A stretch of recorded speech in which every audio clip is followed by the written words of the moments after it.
Have you ever found it to be really difficult to carry out consequences with your challenging students?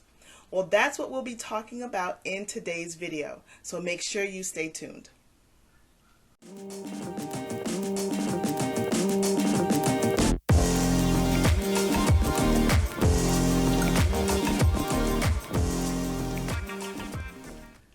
Hi everyone, I'm Michelle Holliday, a behavior strategist, and I help teachers in schools learn how to manage their students with less struggle and less stress. So if you have a challenging student in your classroom, you already know that they often test the limits of your rules, your expectations, and whatever routines you have in your classroom. So when it comes to consequences, there is no difference, right? They are the ones who are less likely to follow consequences or accept the consequences that you have in your classroom. So what do? Sometimes you're going to have to think out of the box because our challenging students require more awareness, more patience, and more intentionality. Keeping that in mind, how you use consequences in your classroom can be very critical to student success, which is why I'm going to share with you what I call the MAP method, M-A-P. The MAP method is a simple 3-step method that you can use to implement with those students who consistently challenge the peace and order in your classroom. So let's start with step M. M stands for make a decision based on the behavior patterns you're seeing with your student.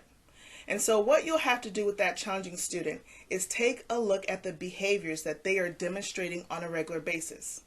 Pay special attention to what is happening right before and what is happening right after. And then make a decision on why they are doing what they're doing. Is it for attention? Is it for power and control? Are they trying to avoid something? Are they trying to gain something? So that's the first step. Make a decision on why your students are misbehaving. After you find the reason for the misbehavior, choose a consequence that meets the need and function of that challenging student's behavior. After you've chosen a consequence, it's time to move on to step A, which is anticipate. Anticipate the what-ifs in different scenarios that occur in your classroom. As I mentioned before, challenging students tend to test the system. So what if they don't change their seat? What if they won't complete the reflection sheet? What if they won't go to chill out? What are you going to do? So this is the time that you brainstorm and come up with responses and actions that you can take if your student refuses to be compliant with the consequences that you have in place.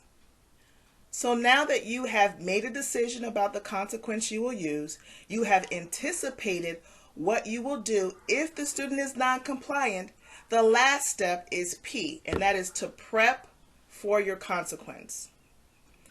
What I mean when I say prep for your consequence is get everything together that you will need to implement your consequences. So whether that's a timer, if you need to laminate some documents, if you have to have a packet ready, if you need to talk to another teacher who may need to take that student for a few minutes, whatever that is, it's time to prep your consequences so that when you are in the moment, you are ready to do what you need to do to make sure that you are consistent with your part of the consequence. Yes, working with your challenging student does take more effort and more commitment, but if you map M-A-P your consequences consistently, you will see that it is worth the end result. So that's all for today's video. If you like videos like this, make sure you subscribe, share with a friend, and if you have any questions concerning the MAP method, leave it below and I will respond. Take care.